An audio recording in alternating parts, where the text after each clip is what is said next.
जय हिंद। जय Hind sir. Last lecture में हम लोग ब्रूडिंग अरेंजमेंट पढ़ रहे थे और ब्रूडिंग अरेंजमेंट में हम लोगों ने एक तो टेम्परेचर समझ लिया था कि एक चीज के प्रॉपर बॉडी ग्रोथ के लिए हमें कौन से वीक में कितना टेम्परेचर देना चाहिए। एक बार और रिवाइज कर देता हूँ मैं। फर्स्ट वीक में हमें 95 डिग्री फ़ारेनहाइट होना चाहिए, सेकंड वीक में 90 डिग्री फ़ारेनहाइट, थर्ड वीक में 85 डिग्री और फोर्थ वीक में 80 डिग्री। मतलब हर वीक आपको 5 डिग्री फ़ारेनहाइट कम करते जाना है ताकि उसका प्रॉपर बॉडी ग्रो हो पाए। और यदि अगर आप ये टेम्परेचर मेंटेन नहीं कर पाते हैं तो आपको ब्रूडर हाउस में आर्टिफिशियल जो है वो लाइट की व्यवस्था करनी चाहिए। और इसके लिए जो है हमें रेड कलर का जो लाइट होगा वो सबसे ज्यादा अच्छा माना जाएगा, जिससे चीज की बॉडी के अंदर विटामिन डी सप्लाई किया जाता है। दूसरा जो है उसका प्रॉपर जो है वो बॉडी ग्रोथ होता है और उसकी ब्रीडिंग जो है वो एबिलिटी बढ़ जाती है और एक प्रोडक्शन भी मुर्गी का बढ़ जाता है। तो इस प्रकार से ये आर्टिफिशियल लाइट के थ्रू जो है वो हम उसके 4 पर्पज होते हैं। ये हम चूजे में और मुर्गी में ये चारों प्रकार का इंप्रूवमेंट जो है वो कर सकते हैं। ठीक है। अगली बात हमने पढ़ी थी स्पेस की, जगह की। जगह की बात हमने करी थी कि हमको 0 से 4 सप्ताह के चिक के लिए कितना जगह लेना है, 0.5 स्क्वायर फीट।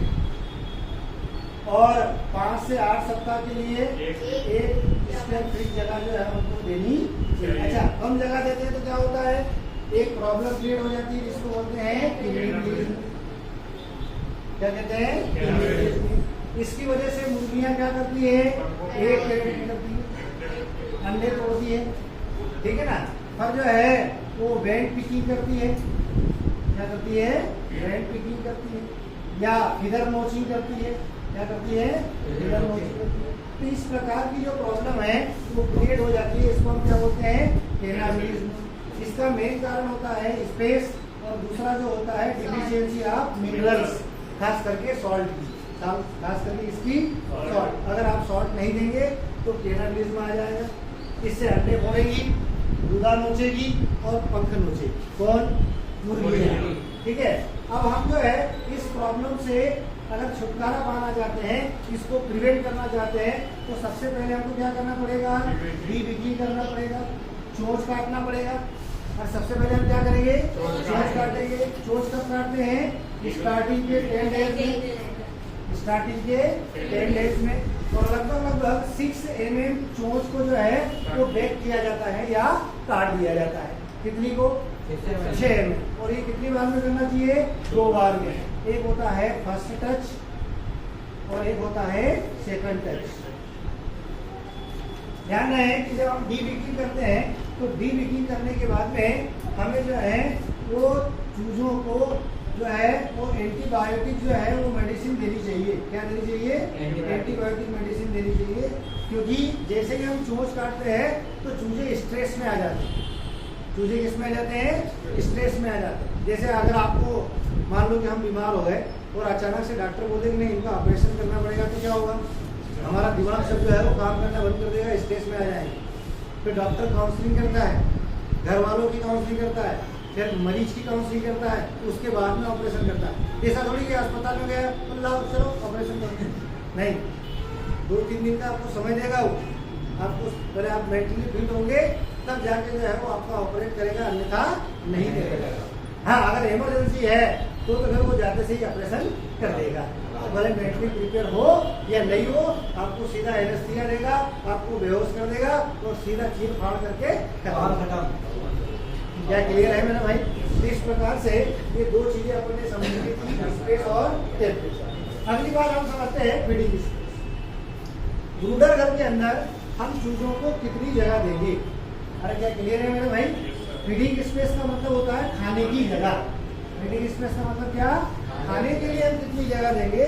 तो खाने के लिए जो है वो हम 0 से 4 सप्ताह के चूजों के लिए 1 इंच, कितने इंच, 1 इंच। और 5 से 8 सप्ताह के चूजों के लिए 2 इंच जगह देते हैं। अगर एक चूजा होगा तो 1 इंच जगह, अगर 2 चूजे होंगे तो 2 इंच, 3 चूजे होंगे तो, और 100 चूजे होंगे तो 100 इंच। और एक ब्रूडर हाउस में कम से कम कितने चूजे होते हैं? 100 होते हैं। अरे यार रहेगा क्या? अरे एक ब्रूडर हाउस में कितने चूजे रखते हैं? 100। तो बताओ अगर एक चूजे को 1 इंच जगह देंगे तो 100 चूजों के लिए कितनी जगह हो जाएगी? 100 इंच जगह में हम 3 से 4 जो है वो बर्तन रखेंगे। क्या रखेंगे? 3 से 4 कंटेनरों का यूज करेंगे और उसके अंदर हम उसको दाना दे देंगे। लेकिन अगर 5 से 8 सप्ताह का हो गया तो 2 इंच, और इसके लिए भी वही 100 चूजे के लिए कितना हो जाएगा? 200 इंच। और इसके लिए भी वही होगा कि हम 3 से 4 कंटेनर यूज करेंगे और उसके अंदर दाना जो है वो हम चूजों को दे देंगे। क्या क्लियर हो गया? अरे समझ में आ गया? अगला होता है वाटरिंग स्पेस। हम पानी कितना देंगे, कैसे देंगे, ये बहुत महत्वपूर्ण चीज है। आपको ध्यान रखना है कि 100 चूजों के लिए चूजे कब तक होते हैं? 0 से 8 सप्ताह। ध्यान रखें, चूजा कब तक होता है? 0 से 8 सप्ताह। तो 0 से 8 सप्ताह के चूजों को लिए जो है वो पर डे लगभग 12 से 20 लीटर पानी देना चाहिए। या अंडरलाइन कर लेना या लिख लेना कि अगर 0 से 8 सप्ताह का चूजा है तो वो पर डे, और 100 चूजे हैं तो वो कितना पानी पी जाएंगे? 12 से 20 लीटर पानी पीते हैं। जबकि एक एडल्ट है जो होती है वो लगभग 28 से 30 लीटर पानी पी जाती है भाई पर डे के हिसाब। लेकिन कितनी? एक नहीं, 100। तुम एक समझो एक मुर्गी इतना पानी कैसे पी जाएगी? इतना पानी नहीं पी। अरे क्या समझ में आया ना? पानी जो होता है वो मुर्गी के बॉडी वेट का 10% दिया जाता है। कितने परसेंट? 10% देंगे। जितना उसका बॉडी वेट होगा उसके हिसाब से हम 10% देंगे। सामान्यतः कोई भी मुर्गी जो है वो लगभग 3.5-4 किलोग्राम की होती है, तो हम उसको पर डे लगभग 300 से लगाकर 400 ml पानी देंगे। इधर से याद रखो या इधर से याद रखो, लेकिन याद रखना है। अरे क्या समझ में आया कि नहीं आया? क्या क्लियर हो गया? हम उसको बॉडी वेट के हिसाब से जो है उसको पानी देते हैं। लेकिन पानी के लिए सबसे महत्वपूर्ण चीज होती है कि जो बर्तन, जो कंटेनर होता है, जो पात्र होता है, जो नर्सरी ट्रे होती है, क्या बोलते हैं इसको? Nursery tray. जो चूजों के लिए जिसमें दाना और पानी रखा जाता है उसको क्या बोलते हैं? Nursery tray. तो नर्सरी ट्रे की जो हाइट होती है वो बहुत इंपॉर्टेंट होती है। अगर 0 से 4 सप्ताह का चूजा है तो ट्रे की हाइट कितनी होनी चाहिए? 2 इंच। और यदि 5 से 8 सप्ताह का है तो 3 इंच। अच्छा, ऐसा क्यों? अगर हम यहाँ पर 1 इंच देते तो क्या हो जाए? चूजा उसमें कूद जाएगा, पानी गंदा कर देगा, और गंदा पानी पिएगा तो बीमार हो जाएगा। अगर आपने ज्यादा ऊंचा कर दिया तो उसकी मुंडी गिर जाएगी, पानी पी नहीं पाएगा, पानी नहीं पी पाएगा। इसलिए आपको ध्यान रखना है कि 0 से 4 सप्ताह के लिए कितना इंच है? तो 5 से 8 सप्ताह के लिए ये क्या है? ये नर्सरी ट्रे की हाइट है। किसकी? नर्सरी ट्रे की हाइट। तो इस प्रकार से ये वाटरिंग हो गया। उसके बाद में होता है लीटर मैनेजमेंट। जहाँ पर हम ब्रूडर घर बनाते हैं उसका जो उसका सरफेस होता है, उसका जो धरातल होता है, यहाँ पर हम 2 से 3 इंच हाइट वाला जो है वो लीटर अरेंजमेंट करते हैं। क्या करते हैं? लीटर। और लीटर के रूप में खास करके हम जो है वो व्हीट स्ट्रा, पेडी स्ट्रा और साडस्ट, हम कह सकते हैं ग्राउंडनट हस्क और ट्रीज लीफ, इतने सारे पदार्थों का इस्तेमाल हम लीटर अरेंजमेंट के लिए कर सकते हैं। चाहे तो आप गेहूं का भूसा डाल दो, चाहे तो आप धान की पुआल लगा दो, चाहे तो आप जो है वो लकड़ी का जो बुरादा आता है ना उसको बोलते हैं साडस, लकड़ी का बुरादा लगा दो, चाहे तो आप मूंगफली के छिलके डाल दो, चाहे तो आप जो है वो पेड़ पौधों की पत्तियां डाल दो, लीव्स डाल दो। लेकिन इसकी हाइट कितनी होनी चाहिए मेरे भाई? 2 से 3 इंच। जैसे जैसे उम्र बढ़ती जाएगी वैसे वैसे हम इसकी हाइट भी बढ़ाते जाएंगे। अरे क्या समझ में आया? नहीं तो अपने आप की हाइट बढ़ना शुरू हो जाएगी। क्यों बढ़ेगी बताओ? टॉयलेट करेंगे, पोटी करेंगे। हाँ, क्योंकि जब टॉयलेट होगा, पोटी होगी, यूरिन होगी, जैसे मॉइस्चर आएगा उसमें फर्मेंटेशन होगा, तो अंदर जैसे बैक्टीरियल फर्मेंटेशन होता है तो धीरे धीरे इसकी हाइट अपने आप बढ़ना शुरू हो जाएगी। क्या ये लीटर अरेंजमेंट समझ में आ गया। लीटर क्यों दिया जाता है बताओ? कंफर्ट जोन के लिए, कंफर्ट जोन नीचे के लिए कंफर्ट होगा। भाई सीधी सी बात है, हम नीचे सोएंगे तो हम कंफर्ट रहेंगे और गद्दे पर सोएंगे तो कंफर्ट रहेंगे। इस प्रकार से चूजों को कंफर्ट जोन में लाने के लिए या कंफर्टेबल रखने के लिए जो है वहाँ पर लीटर अरेंजमेंट किया जाता है। और साथ ही साथ में वहाँ पर ह्यूमिडिटी कितनी होती है? 65 से 70% रखनी चाहिए। इस प्रकार से एक ब्रूडर घर के अंदर हमें इतनी सारी चीजें मैनेज करनी चाहिए ताकि चूजे का वृद्धि, चाहे उसका ग्रोथ जो है वो प्रॉपर हो पाए और बड़ा होकर वो ज्यादा से ज्यादा प्रोडक्शन दे सके। क्या ये ब्रूडिंग समझ में आ गया? अब हेडिंग डाले पोल्ट्री राशनिंग। अगली हेडिंग डालेंगे पोल्ट्री राशन।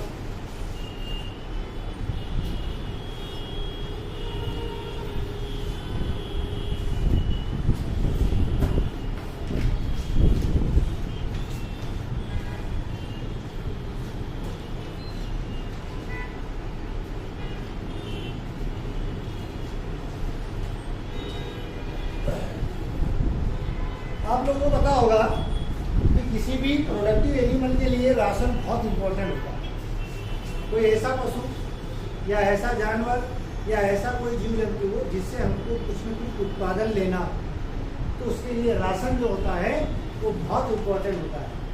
लेकिन मुर्गी के लिए सबसे ज़्यादा जो इम्पोर्टेंट वो राशन तो होता ही है, लेकिन मुर्गी एक ऐसा पक्षी होता है जो हमेशा ग्रुप में फीडिंग करता है। इसमें ग्रुप में फीडिंग करता है, तो हमें जो है वो मुर्गी को राशन देते समय हमें बहुत सारी बातों का ध्यान रखना चाहिए ताकि फूड मटेरियल जो है वो वेस्टेज ना हो। क्या क्लियर है? क्योंकि मुर्गी पालन व्यवसाय में लगभग 70% एक्सपेंसेस किस पर होते हैं? फूड पर होते हैं। किस पर होता है? फूड पर होता है। ये बिल्कुल याद रखना, परीक्षा में कई बार आया है कि पोल्ट्री बिजनेस में ज्यादा एक्सपेंसेस कौन से एक्सपेंडिचर पर होता है? तो फूड पर होता है। और ये लगभग कितने परसेंट? 65 से लगाकर 70% या लगभग 70% एक्सपेंसेस फूड पर किया जाता है। अच्छा ये बताओ, जैसे मान लो मुर्गी पे 100 रुपए खर्च कर रहे हैं, कितने? और यदि आप 70 रुपए अगर आहार पे अगर अकेले खर्च कर दोगे तो बताओ आहार देते समय हमको ध्यान रखना पड़ेगा कि नहीं रखना पड़ेगा? ये तो नुकसान हो जाएगा। तो आप जब मुर्गियों को आहार देंगे तो हमको कौन कौन सी बातें ध्यान रखनी चाहिए? आपको किस बात का ध्यान रखना चाहिए? तो सबसे पहली बात तो हमको ये ध्यान रखना है कि मुर्गियों में जो टीथ होते हैं वो अब्सेंस होते हैं। मुर्गियों के दांत नहीं होते हैं। तो जब भी हमको मुर्गियों का कोई सा भी फूड मटेरियल दें तो हमको उसको जो है वो ग्रोथ फॉर्म में देना चाहिए। ग्रोथ का मतलब होता है दलिया। दलवा कर पिसवा कर देना चाहिए। कैसा देना चाहिए? दलवा कर या पिसवा कर देना चाहिए। हमें ग्रोथ फॉर्म में देना चाहिए ताकि जो है वो मुर्गी जो है उसको आसानी से खा ले और आसानी से उसको डाइजेस्ट कर पाए। अरे क्या समझ में आया?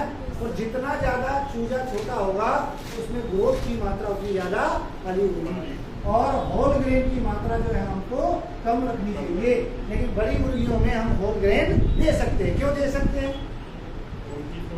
बड़ी मुर्गियों को हम अक्खा दाना, साबुत दाना, होल ग्रेन क्यों दे सकते हैं बताओ? क्योंकि बड़ी मुर्गियों के पेट के अंदर एक चक्की होती है जिसको बोलते हैं गिजाड़। क्या बोलते हैं उसको? गिजाड़ कहते हैं। तो ये चक्की जो होती है, ये जो गिजाड़ जो होता है, ये पत्थर को भी पीस सकता है। इतना मांसपेशी का बना हुआ भाग होता है। ये डाइजेशन सिस्टम का एक पार्ट है गिजाड़। इसको बोलते हैं प्री वेंटिकुलर स्टमक। इसको प्री वेंटिकुलर स्टमक भी कहते हैं, इसको गिजाड़ भी कहते हैं। और हिंदी में इसको बोलते हैं पेसनी। पेसनी का मतलब होता है पीसने वाला चक्की।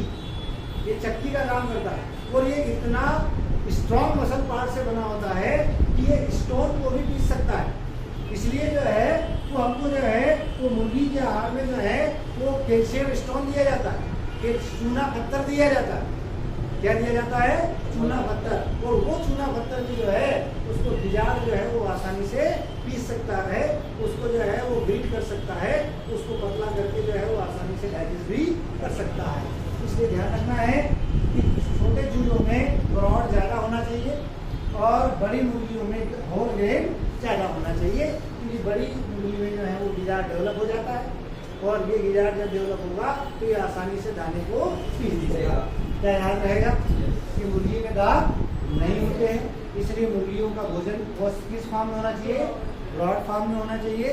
चूजे में ज़्यादा जाना चाहिए और बड़ी मुर्गी में इस प्रकार का दाना ज़्यादा होना चाहिए। क्या क्लियर हो गया? दूसरी बात, मुर्गियों की जो हम ये कह सकते हैं कि जो डाइजेस्टिबिलिटी होती है, मुर्गी की जो पाचन क्षमता होती है वो बहुत हाई होती है। मुर्गी का जो FCR होता है, फीड कन्वर्जन रेशियो होता है, ये काफी हाई होता है। इसलिए मुर्गियां जल्दी जल्दी जो है वो फूड मटेरियल को डाइजेस्ट कर लेती है। तो बच्चा जल्दी जल्दी डाइजेस्ट करेगी तो भूख ज्यादा लगेगी, भूख ज्यादा लगेगी तो हमको बार बार भोजन देना पड़ेगा। तो आपको ध्यान रखना पड़ेगा कि अंडा देने वाली मुर्गी को एक दिन में 3 से 4 टाइम जो है वो आपको फीडिंग कराना चाहिए। कितने टाइम? 3 to 4 टाइम फीडिंग कराना चाहिए, क्योंकि उसकी डाइजेस्टिविटी जो है वो बहुत ज़्यादा होती है, वो जल्दी जल्दी आहार को पचा लेती है। हम ये भी कह सकते हैं कि जनरली हमको 8 से 10 घंटे में उसको आहार देना बहुत जरूरी होता है। हर 8 से 10 घंटे में हमें उसको राशन देना जरूरी होता है। किसको?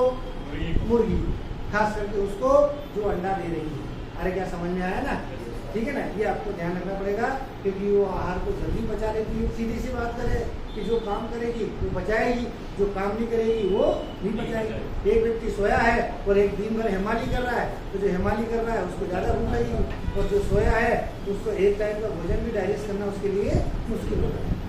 अरे क्या समझ में आया? अगली बात आपको ध्यान रखना है कि मुर्गी के लिए हमें ऐसा फूड मटेरियल तैयार करना चाहिए जिसमें लगभग 50 से 60% तक कार्बोहाइड्रेट होना चाहिए। ज़्यादा 70% तक भी रख सकते हैं। कितने परसेंट? 70। क्योंकि किसी भी पक्षी को या किसी भी जानवर को, किसी भी एनिमल को ज़्यादा से ज़्यादा जो एनर्जी मिलती है वो किससे मिलती है? कार्बोहाइड्रेट से। इसलिए किसी के भी भोजन में अधिक मात्रा में कार्बोहाइड्रेट होना चाहिए। अरे क्या समझ में आ गया? और कार्बोहाइड्रेट के लिए जो है वो आप गेहूं के दाने, ज्वार के दाने, मक्के के दाने, आलू खिला सकते हैं। क्या दे सकते हैं? आलू भी दे सकते हैं। क्या दे सकते हैं? आलू भी दे सकते हैं। लेकिन सबसे अच्छा दाना जो होता है वो पीली मक्का, येलो मेज, ये आपको याद रखना है कि येलो मेज जो होता है या पीली मक्का जो होता है, ये मुर्गियों के लिए कार्बोहाइड्रेट का रिच सोर्स माना जाता है और सबसे एक्सीलेंट फूड मटेरियल माना जाता है। क्या ऐसा याद रहेगा? मुर्गी का राशन जब हम देंगे तो आपको ध्यान रखना पड़ेगा कि उसमें प्रोटीन भी होना चाहिए और उसमें मिनरल्स भी होना चाहिए। मतलब हमको कुल मिला के ये कह सकते हैं कि जब भी हम मुर्गी के लिए फूड अरेंज करेंगे या फूड मटेरियल प्रिपेयर करेंगे तो वो बैलेंस डाइट होना चाहिए। कैसा होना चाहिए? Balance diet. मैंने अभी आपको बताया कि मुर्गी एक ऐसा पक्षी होता है जो खास करके ग्रुप में फीडिंग करता है। मैंने अभी आपको बताया था कि यहाँ 100 चूजों के लिए आपको 3 बर्तन रखने हैं। कितने बर्तन? 3 से 4। तो हम क्या ये कह सकते हैं कि कम से कम एक बर्तन में 25 चूजे तो भोजन करेंगे। कितने? 25। अब बताओ 25 चूजे अगर भोजन करेंगे तो फूड मटेरियल वेस्टेज होगा नहीं? अरे एक थाली में से अगर 10 लोग खाएंगे तो वेस्टेज होगा कि नहीं होगा? होगा, क्योंकि ये लुट रहा है, वो लुट रहा है, वो सारे खुले हैं। सीधी सी बात, अगर ग्रुप में फीडिंग होगी तो वहाँ पर दाना वेस्टेज होगा। तो जनरली मुर्गियाँ जो है वो 15% तक दाना या फूड मटेरियल वेस्टेज करती है। कितने परसेंट तक? 15%। तो आपको ध्यान रखना पड़ेगा कि जब हम मुर्गियों को भोजन देंगे तो आपको जो है वो लटकने वाले फीडर लगाने चाहिए। हैंगिंग फीडर नहीं, ऊपर लटकते रहना चाहिए, जमीन पे रखे हुए नहीं होना चाहिए। क्योंकि अगर जमीन पे रखे हुए होंगे तो वेस्टेज ज़्यादा होगा, और अगर आपने लटका दिए तो वेस्टेज कम होगा, क्योंकि जिसको भी खाना होगा वो उड़ के जाएगा, वो खाएगा। अरे समझ में आया ना? भाई मुर्गियाँ उड़ती है, मुर्गियाँ क्या करती है? उड़ती है। तो आपको जो है वो मुर्गी को सभी प्रकार का भोजन देने से पहले इन सारी बातों का ध्यान रखना है, तब जाके जो है वो हम मुर्गियों का राशन प्रॉपर मैनेज कर पाएंगे। अरे क्या क्लियर हो गया? आज के लिए इतना। जय हिंद। जय हिंद।